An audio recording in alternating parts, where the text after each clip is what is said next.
अस्सलाम वालेकुम नाज़रीन, मैं हूं आपका होस्ट मोहम्मद शकील चौधरी और आप देख रहे हैं सजल होगा। नाज़रीन, इस वक्त मौजूद हूं मैं लाहौर उर्दू बाज़ार के अंदर पीर सैयद जवेद इकबाल शाह साहब अल मरूफ जलाली सरकार कलंदर के साथ, जो कि हम यहाँ पर बच्चों के लिए 9th क्लास का कोर्स ख़रीदने के लिए आए हैं। और अवैस साहब जो कि निशात बुक सेंटर पे इस वक्त मौजूद है, बैठे हुए हैं। तो इनसे आज हमें मुलाकात करके बहुत अच्छा लगा, खुशी हुई और कुछ पुरानी यादें भी ताज़ा हुई।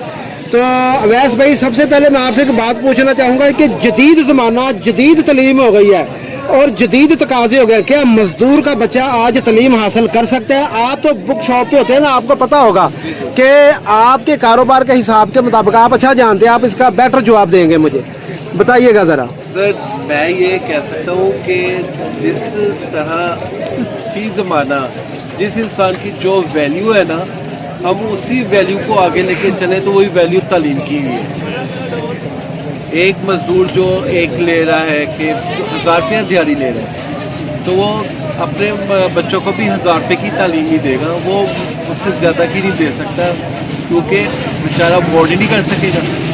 यानी कि तालीम महंगी हो गई है, तालीम महंगी हो गई। तो ये जो फलक शगाफ एक नारा है कि जनाब बढ़ो पंजाब, पढ़ो पंजाब, पंजाब पढ़ेगा तो पंजाब बढ़ेगा, तो अब इसके लिए देखें ना, पंजाब तो पाकिस्तान का हिस्सा है, जब पंजाब पीछे तो पाकिस्तान पीछे है। आप क्या इस पे मशवरा देंगे, क्या आप सुजेशन करेंगे, क्या एडवाइस देंगे कि जो पाकिस्तान के लिए बच्चों के लिए तालीमी मौके जो मराहल पैदा हो और गरीब का बच्चा पढ़ लिख कर आगे जा सके, ACDC की पोस्ट तक जा सके?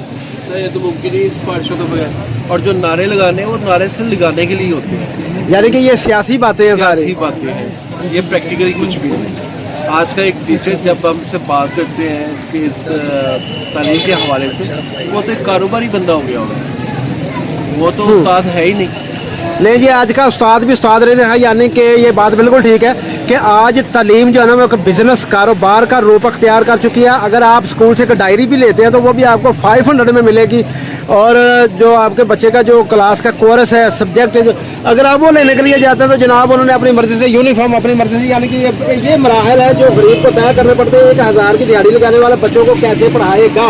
तो यकीनन मजदूर के लिए यहाँ मजदूरी के मौके इसलिए नहीं है कि तालीम भी नहीं और मजदूर ज़्यादा है, और मजदूरी भी कोई नहीं है। कमाल साहब भी मौजूद हैं जी, कमाल साहब से भी बात करते हैं जी। अस्सलाम वालेकुम। वालेकुम अस्सलाम सर, क्या हाल है? ठीक है, अल्हम्दुलिल्लाह। आप इस पे कुछ कहेंगे कि आज जदीद ज़माना और जदीद तालीम है और तकाज़े भी जदीद है, इस पे आप क्या कहेंगे? गरीब अपने बच्चे को पढ़ा सकता है? गरीब अपने बच्चे को नहीं पढ़ा सकता, तो गरीब जाए तो जाए कहाँ?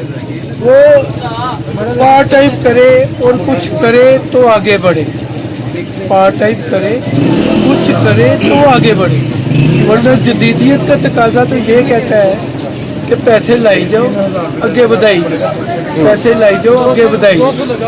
अब आप खुद देखें कि कागज़ का रेट, रजिस्टर का रेट उसको मैच नहीं करते, खाली पेट्रोल की कीमत कम कर दी नहीं जी, यहाँ पे कीमत भी कम कर दी जी। नहीं जी, यहाँ पे जो बात सामने आई है ना, मुख्तसर सी बात मैं अपने क्लोज करता हूँ इसको, कि मुख्तसर सी बात ये सामने है कि जब तक ब्यूरोक्रेट्स और सियासतदान अपनी अयाशियाँ ख़त्म नहीं करेंगे, अपने प्रोटोकॉल ख़त्म नहीं करेंगे और अपनी अयाशियों के ऊपर जो शाह खर्चियाँ करते हैं वो ख़त्म नहीं करेंगे, तो सब्सिडी नहीं मिल सकती और गरीब का बच्चा पढ़ के आगे नहीं जा सकता।